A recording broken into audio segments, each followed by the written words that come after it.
श्री शिवाय नमस्तुभ्यम। मैं हूँ वामिका और आप सभी का हमारे चैनल आध्यात्मिक सागर में बहुत बहुत स्वागत है। आप सभी का दिन शुभ हो और भोलेनाथ जी आपकी सभी मनोकामनाओं को पूर्ण करें। आज आप सुनेंगे फाल्गुन मास महात्म्य का अध्याय 8। इससे पहले के सभी अध्याय सुनने के लिए, उन्हें लाइक और कमेंट्स करने के लिए आप सभी श्रोताओं का बहुत बहुत धन्यवाद। आज का अध्याय प्रारंभ करने से पहले आपको सुनाते हैं महामुनि मार्कंडेय जी की शिव उपासना की कथा। सृष्टि के आरंभिक काल में जब ऋषियों का तप ही संसार की सबसे बड़ी शक्ति थी, भृगु कुल में एक तेजस्वी ऋषि हुए, महर्षि मृकंडु। वे और उनकी पत्नी मरुदमती नर्मदा नदी के तट पर अपनी साधना में लीन रहते थे। उनके पास ज्ञान था, सम्मान था और तप की शक्ति थी, लेकिन उनके जीवन में संतान का सुख नहीं था। समाज के ताने और वंश को आगे बढ़ाने की चिंता ने उन्हें परेशान कर दिया। अंत में उन्होंने निश्चय किया कि वे उस परम सत्ता की शरण में जाएंगे जो भाग्य लिखती है, भगवान आशुतोष शिव। मृकंडु ऋषि हिमालय की कंदराओं में चले गए। वहां उन्होंने हजारों वर्षों तक ऐसी घोर तपस्या की कि उनकी देह से निकलने वाला तेज देवताओं को भी विचलित करने लगा। वे केवल वायु पीकर और शिव के पंचाक्षर मंत्र का जाप करते हुए एक पैर पर खड़े रहे। उनकी भक्ति की आग इतनी प्रबल थी कि स्वयं महादेव को अपना सिंहासन छोड़कर आना पड़ा। जब महादेव वहां प्रकट हुए तो उन्होंने ऋषि से वरदान मांगने को कहा। तो ऋषि ने हाथ जोड़कर पुत्र की याचना की। तब शिवजी ने मुस्कुराते हुए एक ऐसा रहस्य खोला जो डराने वाला था। शिवजी ने कहा, मृकंडु, प्रारब्ध की लकीरें कहती हैं कि तुम्हारे भाग्य में पुत्र नहीं है, लेकिन तुम्हारी भक्ति के कारण मैं विधाता के लेख को बदल दूंगा। पर तुम्हें एक चुनाव करना होगा। एक विकल्प है, एक ऐसा पुत्र जो 100 साल जिए लेकिन वह दुष्ट हो, अधर्मी हो और तुम्हारे कुल का नाम मिट्टी में मिला दे। दूसरा विकल्प, एक ऐसा पुत्र जो मात्र 16 साल जिए लेकिन वह त्रिकालदर्शी हो, शिव भक्त हो और जिसका नाम युगों युगों तक लिया जाए। ऋषि मृकंडु ने बिना सोचे गुणों को चुना। उन्होंने कहा, प्रभु, मुझे पत्थर जैसा 100 साल का जीवन नहीं बल्कि हीरे जैसा 100 साल का जीवन चाहिए। और इस तरह मार्कंडेय का जन्म हुआ। मार्कंडेय का जन्म होते ही पूरे आश्रम में खुशियां छा गई। बालक का मुख सूर्य के समान चमकता था। जैसे ही वे 5 साल के हुए, उन्होंने वेदों को कंठस्थ कर लिया। वे एक सामान्य बालक नहीं थे। वे जब बोलते थे तो ऐसा लगता था जैसे साक्षात माता सरस्वती उनके कंठ में बैठी हो। वे ऋषियों के साथ शास्त्रार्थ करते और बड़े बड़े विद्वानों को पराजित कर देते। उनके माता पिता उन्हें देखकर खुश तो होते, लेकिन जैसे ही उन्हें याद आता कि उनके बेटे की उम्र की रेत हाथ से फिसल रही है तो वे रोने लगते। जैसे ही मार्कंडेय ने 15वें वर्ष में प्रवेश किया, आश्रम का वातावरण भारी होने लगा। ऋषि मृकंडु रात रात भर जागकर रोते थे। एक दिन मार्कंडेय ने पिता के पैर पकड़ लिए और पूछा, पिताजी, क्या मुझसे कोई अपराध हुआ है? आप मुझे देखकर दुखी क्यों होते हैं? तब ऋषि ने रोते हुए वह सब बताया जो शिवजी ने वरदान देते समय कहा था। उन्होंने बताया कि अब उनके पास केवल कुछ महीने बचे हैं। यह सुनकर मार्कंडेय डरे नहीं बल्कि उनके भीतर एक दिव्य साहस जागा। उन्होंने कहा, पिताजी, अगर शिवजी ने मुझे जन्म दिया है तो वे ही मेरी रक्षा करेंगे। मार्कंडेय ने अपना घर छोड़ दिया और समुद्र के किनारे एक एकांत स्थान पर गए। वहां उन्होंने रेत से एक शिवलिंग बनाया और संकल्प लिया कि वे भगवान शिव के चरणों को नहीं छोड़ेंगे। यही उन्होंने महामृत्युंजय मंत्र को अपनी साधना का आधार बनाया। उनकी तपस्या इतनी कठोर थी कि समुद्र की लहरें भी उनके पैरों के पास आकर रुक जाती थी। उन्होंने खाना पीना छोड़ दिया। उनकी श्वासें ओम नमः शिवाय की लय में बदल गईं। उनके शरीर के चारों ओर एक ऐसी ऊर्जा घेरा बन गया जिसे कोई भी पार नहीं कर सकता था। यमलोक में यमराज की काल पंजिका में मार्कंडेय की आयु पूरी हो गई थी। यमराज ने पहले अपने दूतों को भेजा, लेकिन जब यमदूत मार्कंडे के पास पहुँचे तो उस बालक के तेज से उनकी आंखें चौंधिया गईं। बालक के मंत्रों की शक्ति ने यमदूतों को पीछे धकेल दिया। दूतों ने वापस जाकर कहा, प्रभु, वह बालक साधारण नहीं है, उसके पास जाने की हिम्मत हम में नहीं है। तब यमराज स्वयं अपने विशालकाय भैंसे पर सवार होकर धरती की ओर चले। उनके हाथों में काल पाश था और वे साक्षात मृत्यु की तरह भयानक लग रहे थे। अब जब यमराज वहां पहुंचे तो उन्होंने देखा कि मार्कंडे समाधि में लीन है और शिवलिंग को अपनी बाहों में भरे हुए हैं। यमराज ने गूंजती आवाज में कहा, मार्कंडे, समय पूरा हुआ, चलो। मार्कंडे ने अपनी आंखें खोली और यमराज को निडर होकर देखा। उन्होंने कहा, मैं अपने महादेव की शरण में हूँ, मैं कहीं नहीं जाऊंगा। तब क्रोधित होकर यमराज ने अपना काल पाश फेंका। वह फंदा मार्कंडे के गले में पड़ा, लेकिन वह साथ ही शिवलिंग के चारों ओर भी लिपट गया। तब यमराज ने जैसे ही उसे खींचा, ब्रह्मांड के नियम हिल गए। जैसे ही यमराज ने शिवलिंग को खींचने की कोशिश की, पत्थर का वह लिंग बीच में से फट गया और एक भयानक गर्जना हुई। उसमें से साक्षात भगवान शिव प्रकट हुए। यह शिव का कालांतक रूप था, जिसका अर्थ है काल का अंत करने वाला। शिव जी की तीसरी आंख भी खुली थी और उनसे बिजली जैसा क्रोध निकल रहा था। उन्होंने यमराज की छाती पर त्रिशूल से प्रहार किया और कहा, यम, तुम्हारी इतनी हिम्मत कि तुम मेरे भक्त पर फंदा डालो, जब वह मुझ में समाया हुआ है। यमराज जमीन पर गिर पड़े और उन्होंने प्राणों की भीख मांगी। तब यमराज ने हाथ जोड़कर कहा, हे महादेव, मैं तो बस विधाता के नियमों का पालन कर रहा था। तब शिव जी का क्रोध शांत हुआ और उन्होंने एक नई मर्यादा बनाई। उन्होंने मार्कंडे को उठाया और उन्हें गले से लगा लिया। शिव जी ने घोषणा की कि आज से मार्कंडे चिरंजीवी है। यह कभी बूढ़ा नहीं होगा और सदा 16 वर्ष की अवस्था में रहेगा। काल का चक्र इस पर काम नहीं करेगा। मार्कंडे ने महादेव के चरणों में सिर झुकाया और तब से मार्कंडे अमर हो गए। अमर होने के कारण मार्कंडे ने वह सब देखा जो कोई मनुष्य नहीं देख सकता। जब ब्रह्मा जी का दिन पूरा हुआ और धरती पर महाप्रलय आया तो सब कुछ डूब गया। मार्कंडे अकेले उस अनंत सागर में तैर रहे थे। हजारों सालों तक वे अकेले रहे। तब उन्हें एक रोशनी दिखी। एक बरगद के पत्ते पर नन्हे बालक के रूप में भगवान विष्णु लेटे हुए थे। भगवान ने मार्कंडे को अपने मुंह के अंदर खींच लिया। वहां ऋषि ने देखा कि पूरा ब्रह्मांड, तारे, नदियां, पर्वत सब उस बालक के पेट में सुरक्षित थे।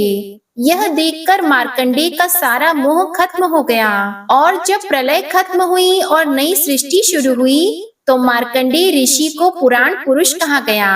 उन्होंने अपने अनुभवों को मार्कंडे पुराण में लिखा। उन्होंने ही दुनिया को दुर्गा सप्तशती यानी चंडी पाठ का ज्ञान दिया। उन्होंने सिखाया कि शक्ति और शिव एक ही हैं। महाभारत के समय में उन्होंने पांडवों को वनवास के दौरान धीरज रखने की शिक्षा दी और भगवान राम की कथा सुनाकर उन्हें हिम्मत भी दी। मार्कंडे ऋषि की यह कथा हमें बताती है कि मौत अंत नहीं है। अगर हमारे पास अटूट विश्वास है तो हम अपनी किस्मत को भी बदल सकते हैं। मार्कंडे आज भी हिमालय की किसी गुफा में सूक्ष्म रूप में साधना कर रहे हैं। उनका महामृत्युंजय मंत्र आज भी करोड़ों लोगों को जीवन दान देता है। यह कथा हमें सिखाती है कि समर्पण में ही सबसे बड़ी शक्ति है। प्रेम से बोलिए ऋषि मार्कंडे और भगवान भोलेनाथ की जय। अब सुनिए आज का फाल्गुन मास महात्म्य। एक बार नैमिषारण्य तीर्थ में एकत्रित शौनक आदि ऋषियों ने श्री सूत जी से कहा, समस्त धर्मज्ञों में श्रेष्ठ और संपूर्ण शास्त्रों के तत्वज्ञ पुराण परिनिष्ठित सूत जी, सब धर्मों से रहित भयंकर कलयुग प्राप्त होने पर मनुष्य दुष्कर्म में प्रवृत्त होकर सब धर्मों का त्याग कर देते हैं। उनकी आयु बहुत कम होती है उनकी प्राण शक्ति, बल, पराक्रम, तपस्या और कर्म अनुष्ठान सब अत्यंत क्षीण हो जाते हैं। वे सब अधर्म परायण और वेद शास्त्र से दूर होते हैं। तीर्थ यात्रा, तपस्या, दान और भगवान विष्णु की भक्ति का उनमें अभाव सा होता है। ऐसे मनुष्यों का थोड़े प्रयास से किस प्रकार उद्धार हो सकता है? तब श्री सूत जी ने कहा, हे महाभाग शौनक जी, तुम्हें साधुवाद है। तुम सदा दूसरों के हित में तत्पर रहते हो।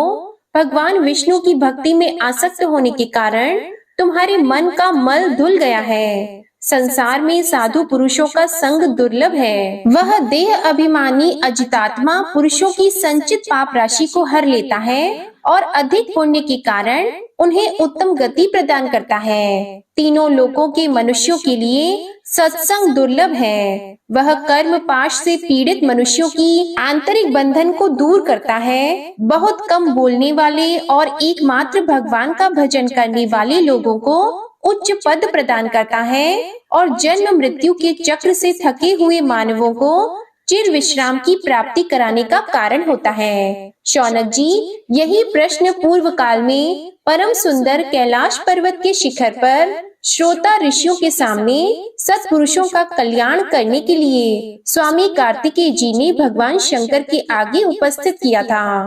तब श्री महादेव जी ने कार्तिकेय जी से कहा था, हे षडानन, परमार्थ के पथ पर चलने वाले पुरुषों को वैकुंठ धाम का निवास प्रदान करने वाले बहुत से तीर्थ और क्षेत्र हैं। कोई कामना के अनुसार फल देने वाले हैं और कोई मोक्षदायक हैं। गंगा, गोदावरी, नर्मदा, तप्ती, यमुना, क्षिप्रा, पुण्यमयी गौतमी, कौशिकी, कावेरी, ताम्रपर्णी, चंद्रभागा, महेंद्रजा, चित्रोत्पला, वेत्रवती, सरयू, चर्मणवती, शतद्रु, पयस्विनी, गंडकी, बाहुदा, सिंधु और सरस्वती, ये सब पवित्र नदियां हैं और बार बार दर्शन करने पर भोग तथा मोक्ष प्रदान करने वाली हैं। अयोध्या, द्वारका, काशी, मथुरा, कुरुक्षेत्र, राम तीर्थ, कांची, पुरुषोत्तम क्षेत्र, पुष्कर क्षेत्र, वाराह क्षेत्र तथा बद्री नामक महापुण्यमय क्षेत्र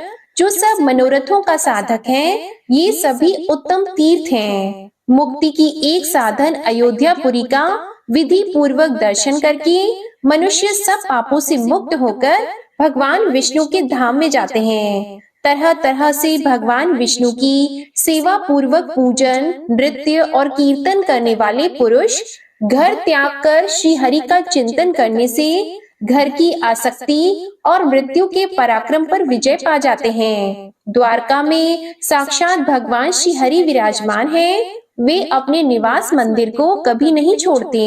हे षडानन, गोमती में स्नान करके भगवान श्री कृष्ण के मुखारविंद का दर्शन करने से बिना ज्ञान के ही मनुष्य की मुक्ति हो जाती है। हरि क्षेत्र में पादोदक तीर्थ के जल में स्नान करके श्री हरि का दर्शन करने से पुरुष सब पापों से मुक्त होकर भगवान विष्णु के साथ आनंद भोगता है। विष्णु कांची में साक्षात भगवान विष्णु और शिव कांची में साक्षात भगवान शिव निवास करते हैं। दोनों में कोई भेद न होने के कारण दोनों की ही भक्ति से मुक्ति हाथ में आ जाती है। भगवान विष्णु का बद्री नामक क्षेत्र तीनों लोकों में दुर्लभ है। उसके स्मरण मात्र से महापातकी मनुष्य भी तत्काल पाप रहित होकर मृत्यु के बाद मोक्ष के भागी होते हैं। हे कार्तिकेय, तप, योग और समाधि से तथा संपूर्ण तीर्थों में स्नान करने से जो फल प्राप्त होता है वह बद्री क्षेत्र के भली भांति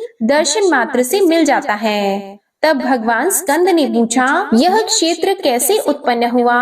किन लोगों ने इसका दर्शन किया है तथा इस क्षेत्र की अधिपति कौन है? यह सब बातें मुझे विस्तार पूर्वक बताइए। तब भगवान शिव ने कहा, यह बद्री क्षेत्र अनादि सिद्ध है। जैसे वेद भगवान के शरीर हैं, उसी प्रकार यह भी है। इस क्षेत्र के अधिपति साक्षात भगवान नारायण है। नारद आदि महर्षियों ने इस तीर्थ का दर्शन किया है।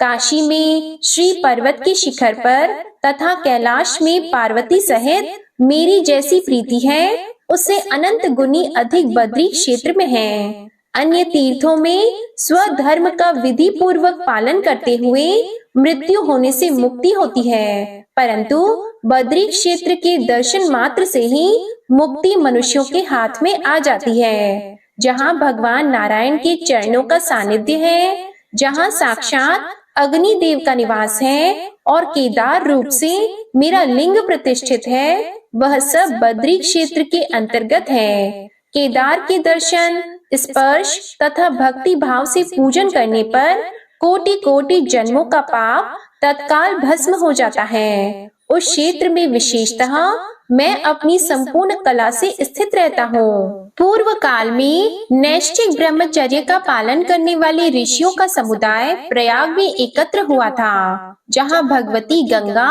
यमुना के साथ मिली है और जहाँ त्रिभुवन विख्यात दशाश्वमेध नामक तीर्थ है। वहाँ भगवान अग्नि देव ने ऋषियों के आगे उपस्थित होकर विनीत भाव से पूछा, आप लोगों की एक दृष्टि और एक ज्ञान है। आप सभी ब्रह्मवेत्ताओं में श्रेष्ठ, दीनों के लिए करुणा से भरे हुए, आर्द्र हृदय और दयालु हैं।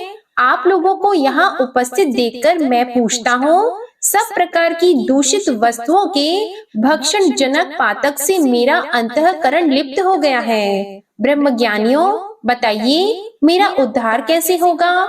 इतने में ही सब मुनियों में श्रेष्ठ व्यास जी गंगा में स्नान करके वहां आ पहुँचे और इस प्रकार बोले, अग्निदेव, आपकी सर्व भक्षण रूप पाप की निवृत्ति के लिए एक श्रेष्ठ उपाय है। आप बद्री क्षेत्र की शरण लीजिए, जहाँ देवताओं के देवता साक्षात भगवान जनार्दन विराजमान हैं, जो सबके पापों का नाश करने वाले हैं। वहाँ गंगा जी के जल में स्नान करके भगवान की परिक्रमा और दंडवत प्रणाम करने से सब पापों का नाश हो जाता है। तब अग्निदेव उत्तराभिमुख होकर गंधमादन पर्वत पर आए और बद्री तीर्थ में पहुंचकर गंगा जी के जल में स्नान करके भगवान नारायण के आश्रम पर गए। वहां भगवान को प्रणाम करके उन्होंने भक्ति पूर्वक स्तवन किया कि जो विशुद्ध विज्ञान घन स्वरूप पुराण पुरुष, सनातन प्रजापतियों के पति, सबके गुरु,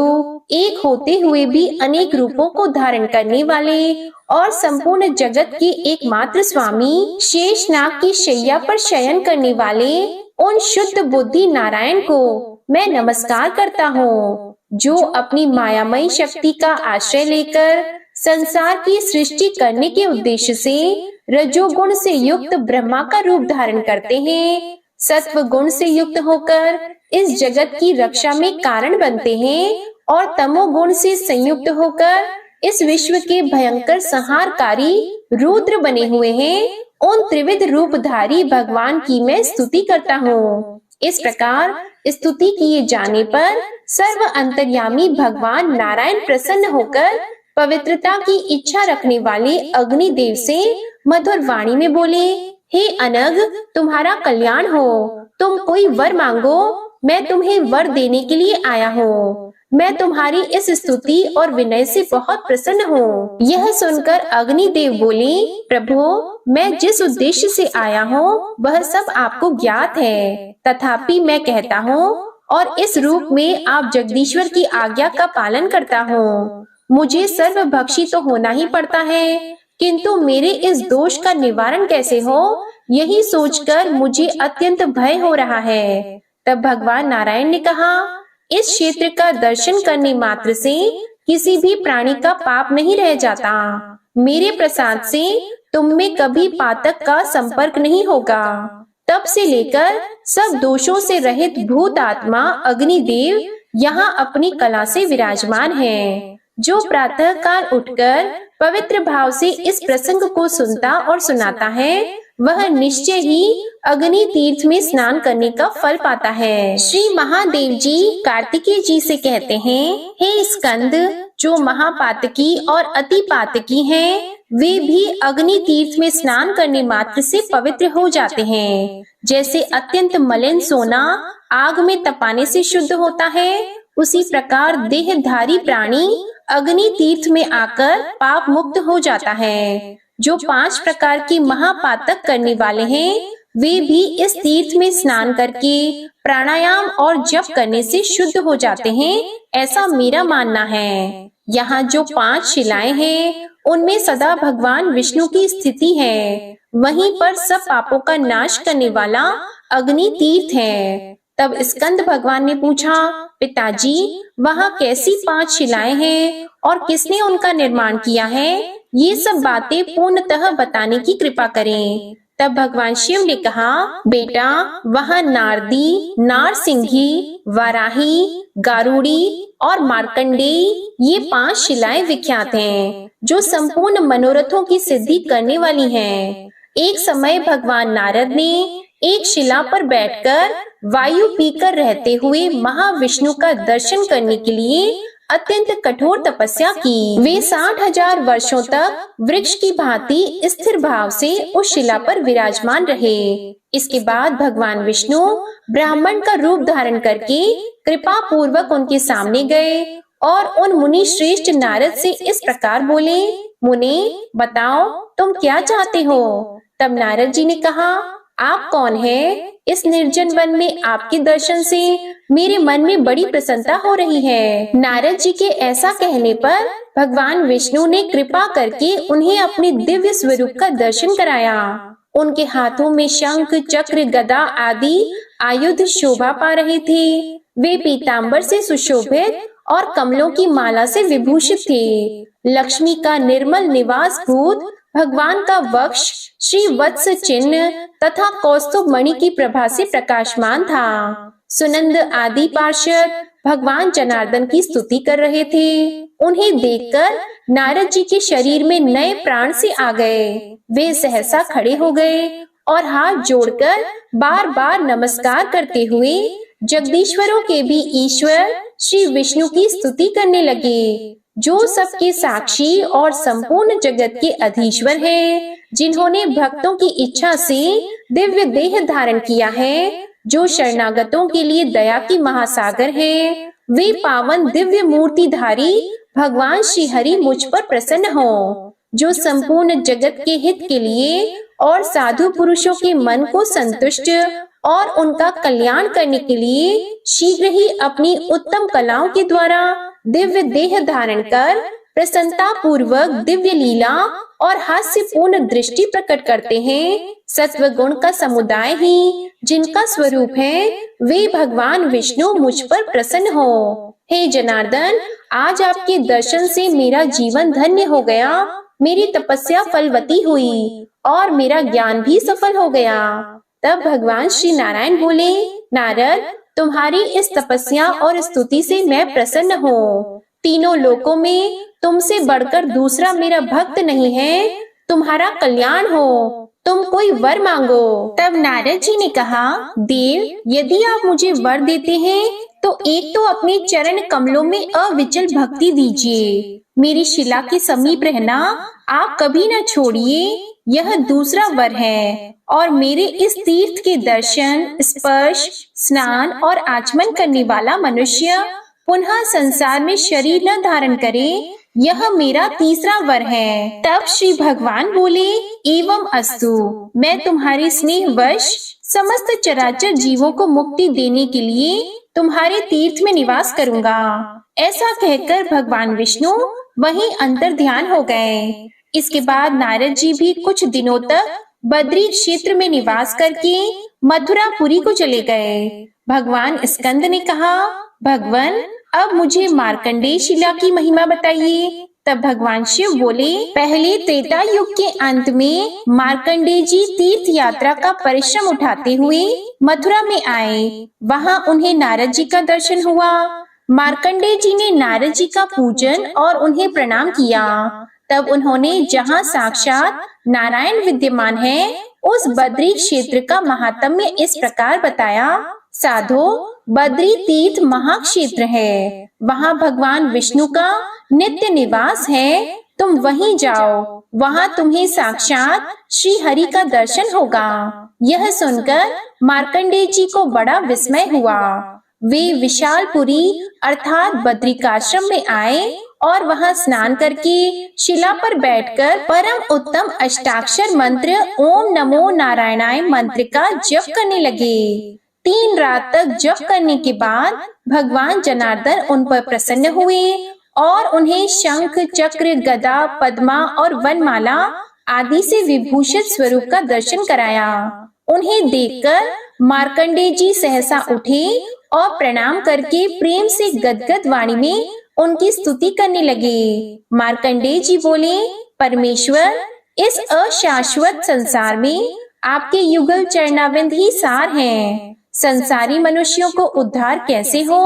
हे अच्युत, मैं आध्यात्मिक आदि तीनों तापों से अत्यंत थका हुआ हूँ। अनेक प्रकार के बड़े हुए अज्ञान से आच्छादित होकर संसार रूपी कोहरे में भटक रहा हूँ। कृपया मेरा उद्धार कीजिए। हे करुणा सागर, अनेक प्रकार के योनि यंत्रों में दबकर निकलने से प्राप्त हुई गर्भवास जनित शारीरिक वेदना को मैं कितनी ही बार पा चुका हूँ। अब मेरी रक्षा कीजिए। जरा, मृत्यु और बाल्यावस्था आदि के दुखों से भरे हुए संसार से मैं बहुत पीड़ित हूँ। तथापि इस दुख के समुद्र में मेरी सुख बुद्धि हो रही है। हे दया सिंधु, मेरी रक्षा कीजिए। हे प्रभु, कभी मैं कीट योनि में पड़ा, कभी स्वेदक जीव के रूप में जन्म लिया, कभी उद्विज योनि में आया और कभी सौभाग्यवश मनुष्य शरीर को भी प्राप्त हुआ। सब योनियों में जन्म लेकर विपत्ति भोग चुका हूँ। अब सर्वथा निस्तेज और अनाथ हूँ। हे अच्युत, कृपा करके अपनी शरण में आए हुए मुझ सेवक का उद्धार कीजिए। बुद्धिमान मार्कंडेय जी के द्वारा ऐसा कहने पर भगवान श्री विष्णु ने प्रसन्न होकर कहा, ब्रह्मर्षि, मुझसे कोई वर मांगो। तब मार्कंडेय जी ने कहा, भगवन दीन वत्सल, यदि आप मुझ पर प्रसन्न हैं, तो अपने पूजन और दर्शन में मुझे अविचल भक्ति दीजिए। साथ ही मैं चाहता हूँ इस शिला पर आपका निवास बराबर बना रहे। यही मेरे लिए वर है। बहुत अच्छा कहकर भगवान श्री विष्णु अंतर ध्यान हो गए। इसके बाद मार्कंडेय जी अत्यंत प्रसन्न होकर अपने पिता के आश्रम पर चले गए। जो मनुष्य इस प्रसंग को सुनता और सुनाता है, उसे भगवान श्री गोविंद की प्राप्ति होती है। भगवान शिव कहते हैं, कश्यप जी से विंता के गर्भ से 2 महाबली और महापराक्रमी पुत्र हुए, जिनका नाम था गरुड़ और अरुण। इनमें से अरुण तो सूर्य के सारथी हुए और गरुड़ ने भगवान विष्णु का वाहन होने की इच्छा से बद्री क्षेत्र के दक्षिण भाग में गंधमादन के शिखर पर तपस्या प्रारंभ की। वे फल, मूल और जल का आहार करते, द्वंद्वों को धैर्य पूर्वक सहते और जप करने वालों में सर्वश्रेष्ठ होकर एक पैर से पृथ्वी पर खड़े होकर जप करते थे। भगवान के दर्शन की लालसा से उन्होंने बहुत वर्षों तक तपस्या की। तब साक्षात भगवान विष्णु पीतांबर धारण करके अपने शंख, चक्र आदि आयुधों से युक्त हो पूर्व दिशा में उदित होने वाले पूर्ण चंद्रमा की भांति गरुड़ के सामने प्रकट हुए और मेघ के समान गंभीर शब्द करते हुए बोले। तथापि गरुड़ की बाह्य वृत्ति नहीं हुई, यानी कि तपस्या में लीन गरुड़ का ध्यान भंग नहीं हुआ। तब उन्होंने अपना श्रेष्ठ शंख बजाया, लेकिन उससे भी महात्मा गरुड़ का ध्यान नहीं टूटा। तब भगवान श्वास के साथ गरुड़ के भीतर प्रवेश करके उनमें बहिर्मुख वृत्ति पैदा करते हुए पुनः बाहर आकर प्रकट हो गए। उस समय भगवान श्री विष्णु को अपने सामने देखकर गरुड़ निर्भय हो गए। उनके संपूर्ण शरीर में रोमांच हो आया और उन्होंने हाथ जोड़कर भगवान की स्तुति प्रारंभ की। महात्मा गरुड़ की स्तुति करने पर भगवान श्री विष्णु ने वहां त्रिपथ गामिनी गंगा को बुलाया। तब उस पर्वत के ऊपर साक्षात पंचमुखी गंगा प्रकट हुई। उन्हीं के जल से गरुड़ जी ने भगवान को पादार्घ दिया। फिर वर मांगने के लिए भगवान के प्रेरित करने पर गरुड़ जी ने कहा, भगवान, मैं एकमात्र आपका वाहन हो जाऊं और आपके प्रसाद से देवता और दैत्यों में से कोई भी बल, वीर्य और पराक्रम द्वारा मुझे जीत न सके। यह शिला मेरे नाम से विख्यात होकर समस्त पापों का अपहरण करने वाली हो तथा इसके स्मरण से मनुष्यों को कभी विष जनित व्याधि न हो। इसके बाद बहुत अच्छा कहकर भगवान श्री विष्णु अंतर ध्यान हो गए। तब स्कंद जी ने कहा, भगवान अब वाराह शिला का महात्म्य बताइए। तब भगवान शिव बोले, रसातल से पृथ्वी का उद्धार करके और युद्ध में हिरण्याक्ष नामक दैत्य को मारकर भगवान वाराह बद्री क्षेत्र में आए तथा प्रलय काल की समाप्ति तक वहीं बने रहे। वराह जी ने शिला के रूप में ही वहां निवास किया। तब भगवान स्कंद ने कहा, प्रभु अब नारसिंही शिला का महात्म्य कहिए। तब भगवान शिव बोले, भगवान नरसिंह अपने नखों के अग्र भाग से ही लीला पूर्वक हिरण्यकशिपु का वध करके प्रलय काल की अग्नि के समान उद्यप्त दिखाई देने लगे। तब दयालु देवताओं ने आकर और दूर ही खड़े रहकर लीला से अवतार विग्रह धारण करने वाले भगवान विष्णु का स्तवन किया।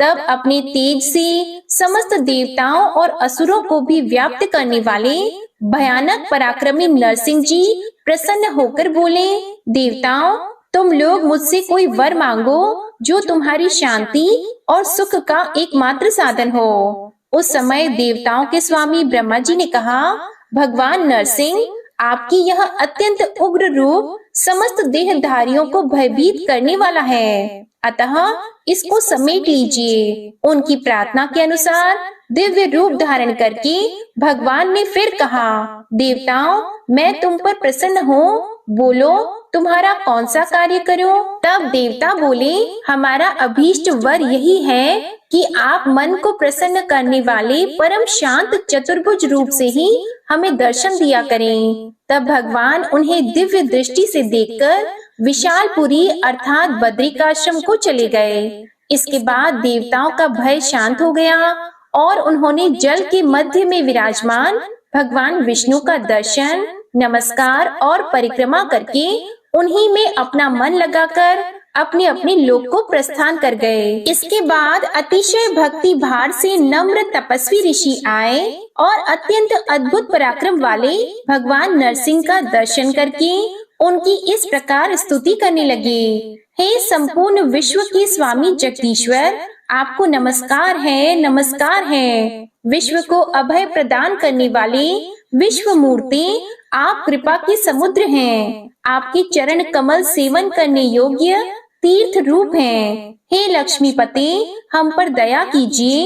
भक्त की इच्छा के अनुसार विचित्र शरीर धारण करने वाले विश्व मुख विश्व भावन आप प्रसन्न होइए। तब भगवान नरसिंह ने प्रसन्न होकर ऋषियों से कहा, वर मांगो। तब ऋषि बोले, हे जगदीश्वर, यदि आप प्रसन्न हो तो कृपा करके कभी बद्री क्षेत्र का त्याग न करें, यही हमारा अभीष्ट वर है। तो भगवान ने एवं अस्तु कहकर उनकी प्रार्थना स्वीकार कर ली। उसके बाद सब ऋषि अपने अपने आश्रम को चले गए और भगवान नरसिंह भी शिला रूप हो गए। जो 3 उपवास करके वहाँ भगवान नरसिंह के जप और ध्यान में तत्पर होता है, वह साक्षात नरसिंह रूपधारी भगवान का दर्शन पाता है। जो मनुष्य श्रद्धा पूर्वक इस प्रसंग को सुनता और सुनाता है, वह सब पापों से मुक्त होकर वैकुंठ धाम में निवास करता है। आज का अध्याय यहीं समाप्त हुआ।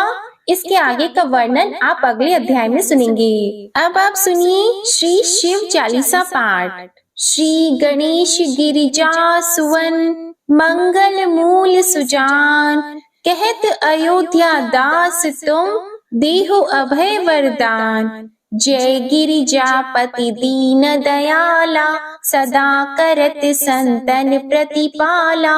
भाल चंद्रमा सोहत नीके, कानन कुंडल नाग फनी के। अंग गौर शिर गंग बहाए, मुंड माल तन छार लगाए।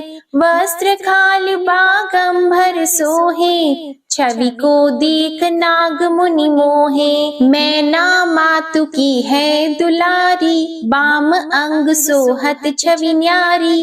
कर त्रिशूल सोहत छवि भारी, करत सदा शत्रु निशयकारी। नंदी गणेश सोहित कैसे, सागर मध्य कमल है जैसे। कार्तिक श्याम और गणराऊ, या छवि को कही जात न काऊ। देवन जब ही जाए पुकारा, तब ही दुख प्रभु आप निवारा। किया उपद्रव तारक भारी, देवन सब मिली तुम ही जुआरी। तुरत षडानन आप पठायहु, लव निमेष मह मार गिरायहु। आप जलंधर असुर सहारा, सुयश तुम्हार विदित संसारा। त्रिपुरासुर सन युद्ध मचाई, सब ही कृपा कर लीन बचाई।